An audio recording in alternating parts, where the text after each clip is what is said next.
La grâce de Dieu le Père, la communion du Saint-Esprit et l'amour du Fils rédempteur, le ressuscité, vous sont donnés.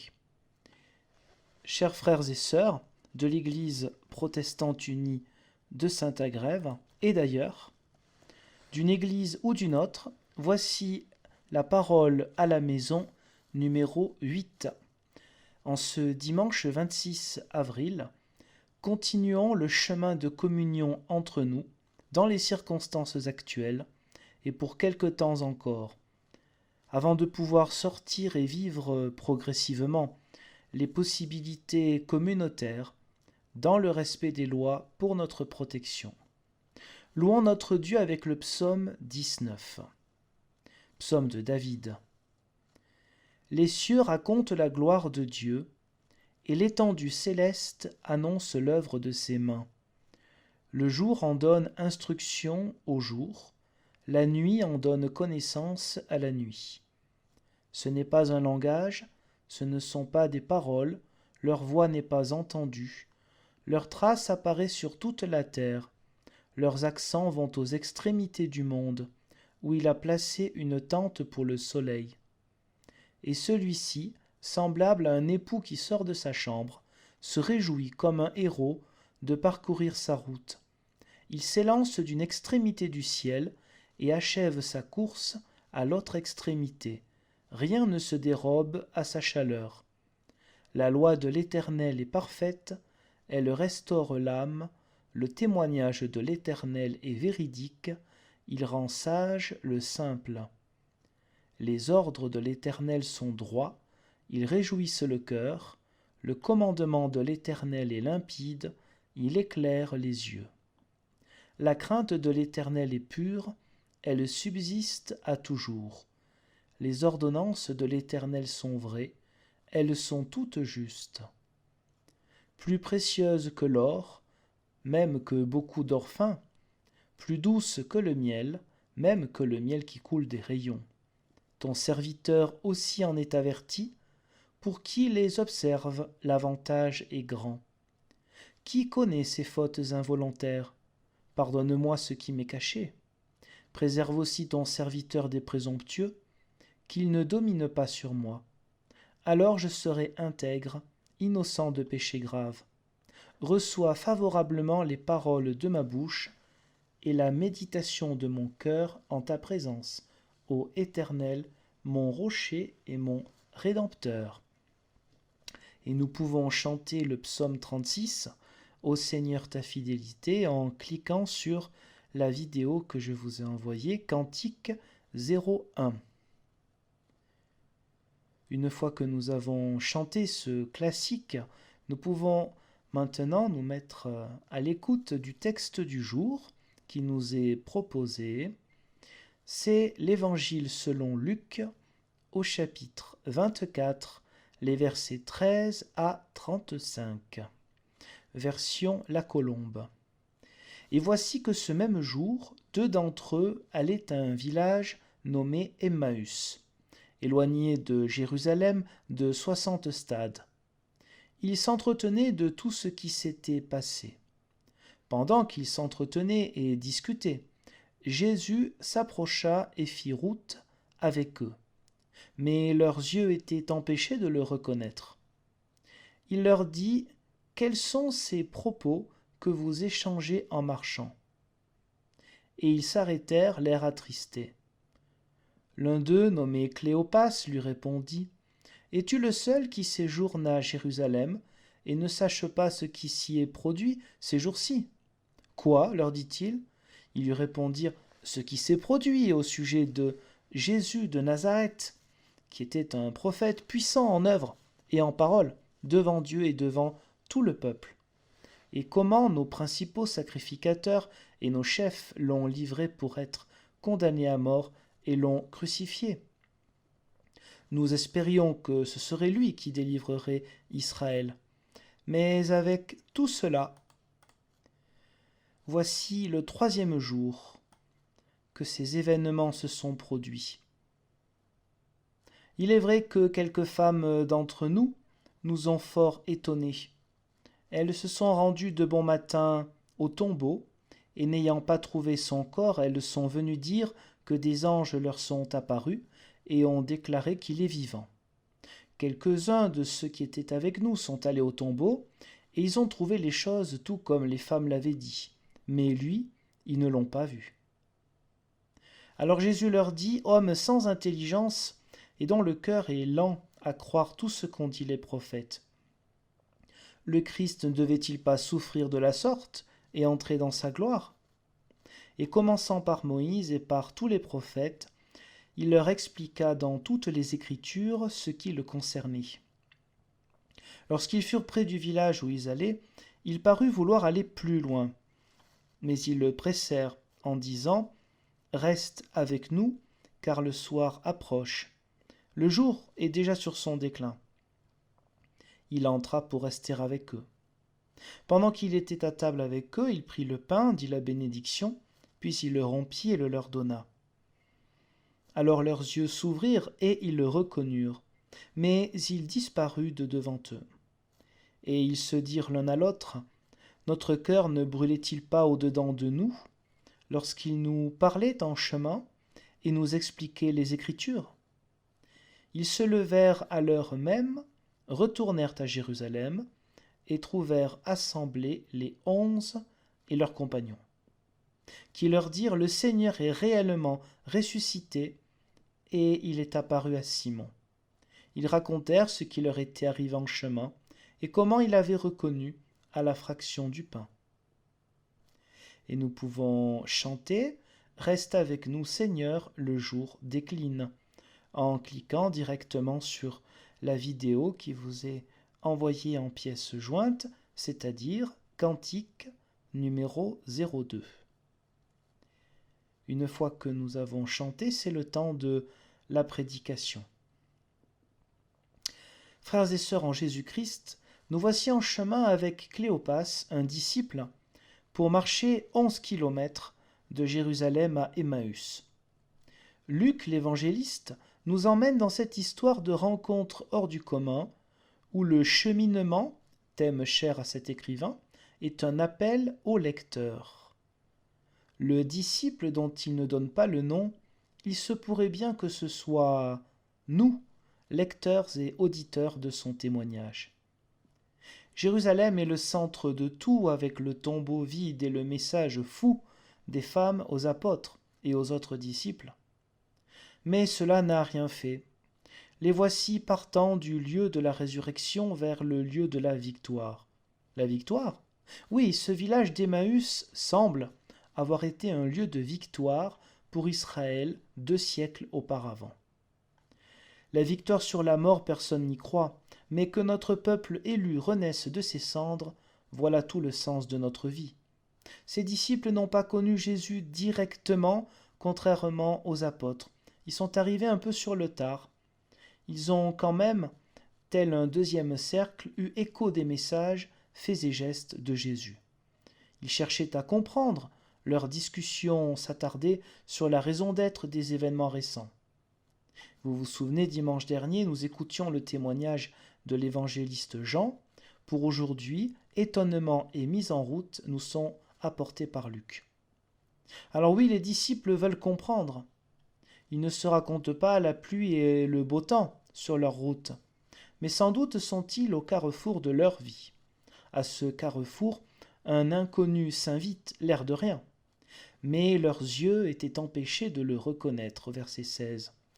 Littéralement, nous pourrions traduire « avec leurs yeux, ils ne pouvaient pas comprendre ». Les yeux du corps, mais aussi les yeux d'une âme, assombris par les illusions perdues d'un retour à la grandeur d'Israël. Pourquoi le Maître n'a-t-il pas répondu à leurs espérances ? Et Jésus, le ressuscité, les invite à parler, à s'exprimer. Lui, le cœur de l'histoire et de l'humanité, désormais à jamais lié à Dieu le Père, fait semblant de ne rien savoir. Il est bizarre cet homme qui vient de Jérusalem. Cette route est habituelle pour ceux qui possèdent une résidence secondaire à Jérusalem. Il devrait savoir. Il faut vraiment le faire exprès pour ne pas se tenir au courant des nouvelles. Mais quoi ? Ici, l'écrivain Luc invite ses contemporains, et nous avec, à répondre. Que s'est-il passé?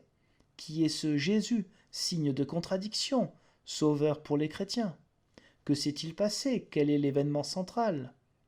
À tous ceux qui sont tentés de répondre à côté, hier comme aujourd'hui. Ma communauté, mon Église, mon histoire, ma confession. Non, que s'est-il passé à Jérusalem? La foi chrétienne est centrée sur l'homme Jésus et sur l'événement de la croix et de la résurrection. Quelle est ta foi? Je suis protestant. Non. Mes ancêtres étaient très croyants. Non. Nous allons à l'église depuis des générations. Non. Mes valeurs sont issues du protestantisme. Non plus. Du catholicisme social. Toujours pas. Du catholicisme traditionnel, etc. Pas encore. Quelle est ta foi? Jésus est ressuscité. Et c'est parce qu'il est ressuscité que, dans ma tradition ecclésiale, secondaire importante quand même, je vis avec d'autres et pour d'autres cette résurrection. Reprenons le fil de notre histoire avec Cléopas. Avec Cléopas, parfois il nous arrive de répondre sur un fond de colère. Sa colère, pour lui et pour les autres disciples, envers les élites juives, plus d'ailleurs que envers Pilate. Pourquoi n'a-t-il pas Jésus libéré notre peuple? Et pourquoi nos élites l'ont-ils empêché qu'il les libère? Littéralement, le texte peut se traduire « Il devait nous délivrer de l'oppression ». Alors combien de temps encore devrons-nous attendre pour comprendre cette situation? Et nous, avec toutes nos incompréhensions en temps d'épreuve, ne serions-nous pas heureux de retrouver des temples remplis, pas seulement pour des enterrements? Le nombre, et donc le sentiment peut-être d'être puissant ou d'avoir raison. Laissons Jésus être le maître, le guide de notre vie, écoutons sa parole, et laissons-nous rencontrer par lui, à travers des faits et gestes, de ce que le Père nous envoie, pour nous indiquer notre chemin de vie, balisé par sa présence. Avec Cléopas, dans les temps de doute, nous pouvons être sidérés par les paroles de foi, par des témoignages. Cela ne nous touche pas ou nous exaspère. Nous ne sommes pas toujours à même de recevoir des messages qui dépassent notre entendement. Il y a un temps pour tout, écrivait l'Ecclésiaste. Oui, il est vrai que quelques femmes nous ont fort étonnés, continuent les disciples dans leur discussion avec Jésus qui n'est pas encore reconnu. Étonnés, sidérés, ils se gardent bien de lui dire ce que le lecteur sait, et que nous retrouvons au verset 11 du même chapitre, donc de Luc 24. Mais ces paroles leur apparurent comme une niaiserie, et ils ne crurent pas ces femmes. Au caractère de cinglé qu'ils ont donné aux femmes, car oui, on pourrait traduire qu'ils ont pris les femmes pour des cinglés, littéralement ce serait juste. Nos chers disciples reçoivent maintenant une belle réprimande de Jésus qui ne les rate pas.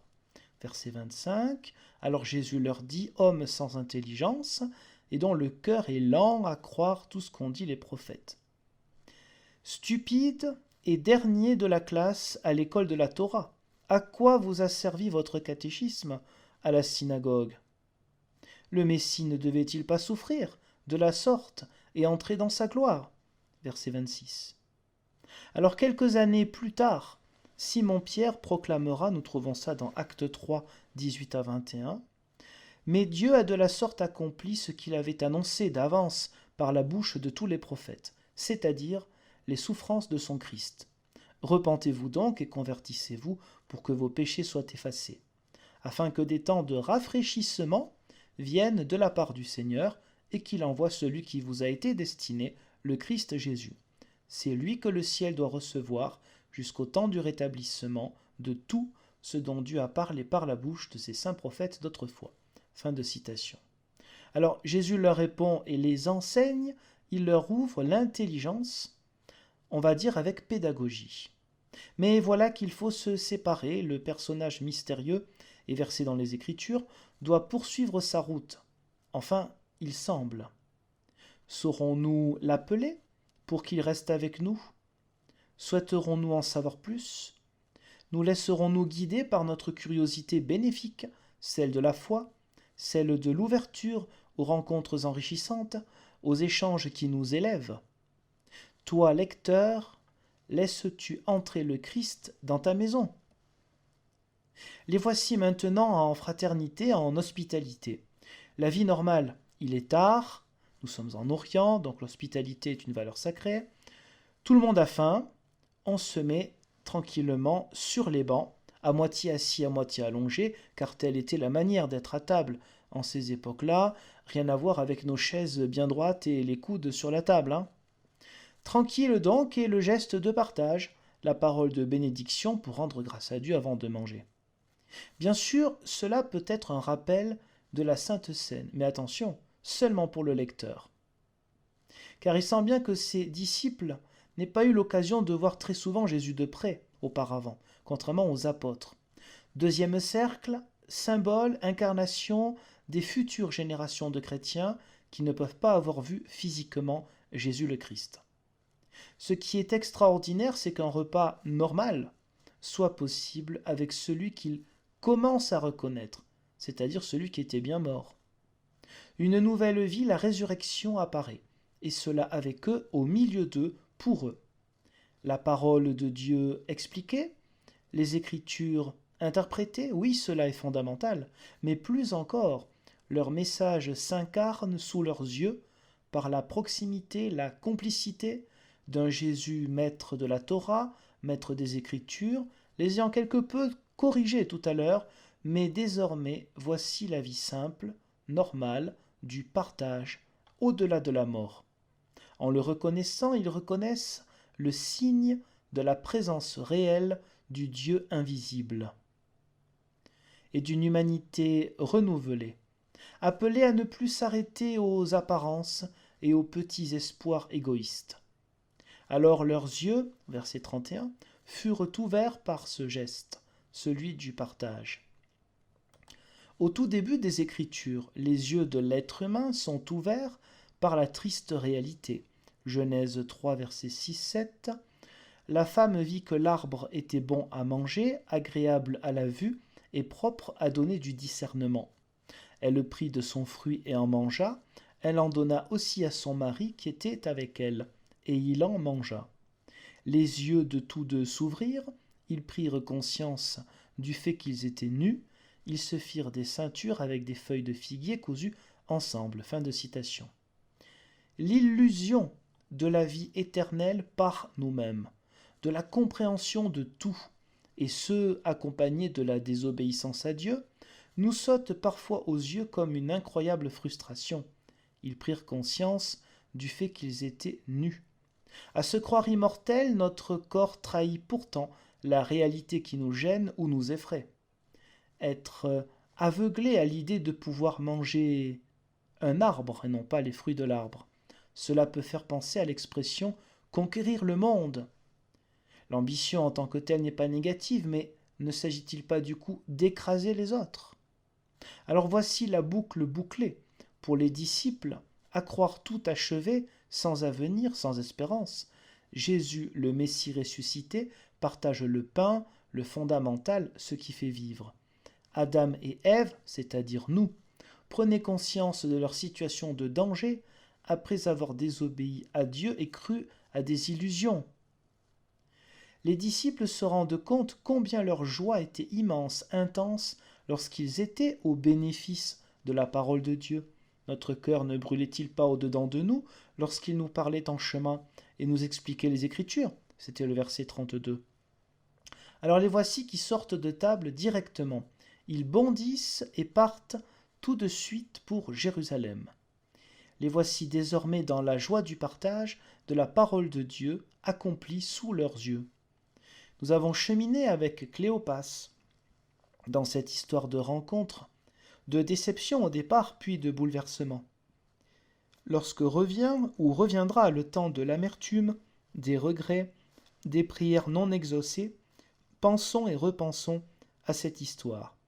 Au-delà de nos attentes, d'une manière surprenante, et dans la vie concrète, celle du partage simple, du fondamental, recevons la présence, dans la diversité et l'originalité des personnes sur nos carrefours, de Dieu lui-même. Présence de Dieu lui-même. Jésus, simple, s'efface lorsqu'il est reconnu, Il laisse la place et le temps, même si nous ne sommes pas toujours des lumières, comme Cléopas et les autres, pour le reconnaître.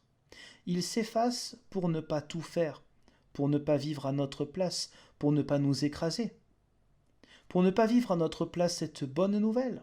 Il a pris la place, lui, de la condamnation, de la violence reçue, de la vengeance, de l'injustice, pour que nous rejetions tout cela.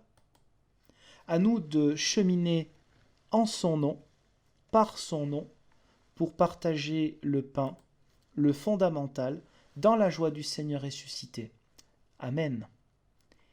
Alors, puisque ces disciples ont bondi de leur banc pour aller annoncer la bonne nouvelle, eh bien, nous allons chanter « Vous bondirez de joie » en cliquant sur la vidéo qui va s'ouvrir où vous avez les paroles pendant que vous pouvez chanter. Une fois que nous avons chanté ce joli cantique, c'est le temps de la prière, prière d'intercession.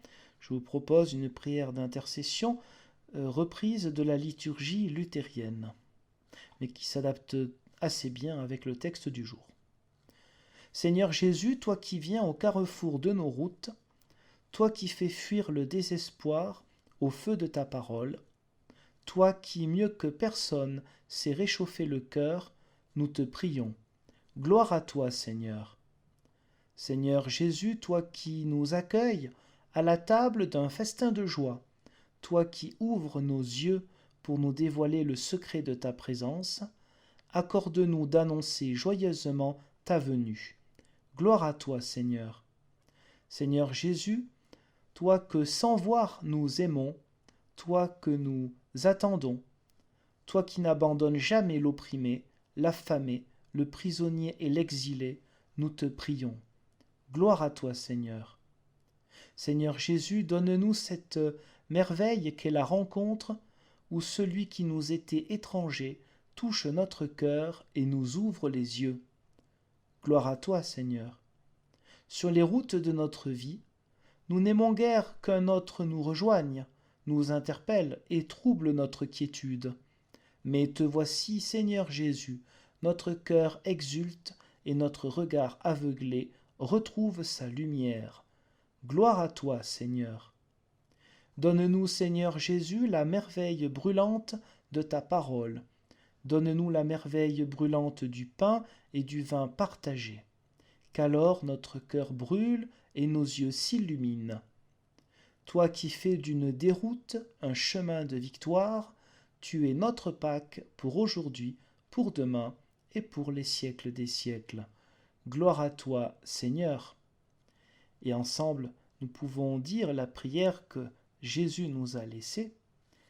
Notre Père qui es aux cieux, que ton nom soit sanctifié, que ton règne vienne, que ta volonté soit faite sur la terre comme au ciel. Donne-nous aujourd'hui notre pain de ce jour. Pardonne-nous nos offenses, comme nous pardonnons aussi à ceux qui nous ont offensés. Et ne nous laisse pas entrer en tentation, mais délivre-nous du mal, car c'est à toi qu'appartiennent le règne, la puissance et la gloire pour les siècles des siècles. Amen. Quelques nouvelles, nous penserons dans nos prières à la famille de M. Marcel Gimet. Nous aurons un temps de culte, un petit moment de culte, au cimetière de Saint-Julien d'Intres, du côté de Saint-Julien, pas à Intres, lundi à 14h. Ce monsieur, Marcel Gimet, était le frère de Madame Escotte qui est décédée il y a un mois. Samedi prochain, nous aurons un premier culte par téléphone. Vous aurez les indications, plutôt je vous demande d'envoyer les indications aux personnes qui n'ont pas Internet. Toutes les personnes qui distribuent le Rencontrons-nous, nous allons les appeler pour leur demander, en leur donnant bien sûr les indications précises de cette histoire de téléphone, de leur demander donc de faire passer cette annonce aux personnes qui n'ont que le téléphone comme moyen de communication avec l'extérieur. C'est quelque chose que fait depuis quelque temps la pasteure Esther Villante-Marais. Chaque mercredi à 18h, on appelle à tel numéro, on donne un code et on écoute en direct le culte. Donc Esther fait cela tous les mercredis à 18h. Monique va commencer, Monique c'est la pasteur, Monique Aurieux du Mazet, le jeudi à 18h, et moi-même, après le conseil presbytéral qui est d'accord avec cette idée, moi-même je commencerai samedi prochain à 18h. Donc comme ça, toujours la même heure, mercredi, jeudi, samedi 18h, ce sera soit le culte du dimanche d'avant, soit du dimanche qui suit, et ce sera en direct. Il suffit d'appeler à un numéro que je transmettrai au distributeur du Rencontrons-nous, puis un code un petit peu avant 18h, et ensuite à 18h, moi je décroche et je commencerai à faire un culte en direct, le même culte que j'enregistrerai pour vous qui pouvez l'écouter en audio grâce à Internet puisque vous avez un courriel. Voilà. Recevons une parole de bénédiction. C'est Dieu lui-même qui vous bénit. La lumière du Père éclaire votre chemin. La parole du Christ sanctifie votre vie. La communion de l'Esprit Saint fortifie votre cœur. Amen. Et si vous le souhaitez, je vous invite à regarder une petite vidéo de sortie. Donc c'est intitulé Vidéo de fin. C'est une chorale, vous verrez, qui bien sûr n'a pas eu l'occasion pour le vendredi saint de se retrouver normalement. Et vous verrez donc leur manière, comment ils font pour chanter le fameux Alléluia, vous savez, de Handel. Donc je vous laisse là-dessus, puisque la période de Pâques, c'est la période pour chanter Alléluia, pour chanter gloire à Dieu. Je vous remercie et vous dis à très bientôt, notamment samedi prochain, 18h pour le culte en direct, qui est bien sûr en priorité. C'est en priorité pour les personnes qui n'ont pas Internet, mais ça n'empêche pas aussi d'écouter en même temps. À très bientôt, au revoir.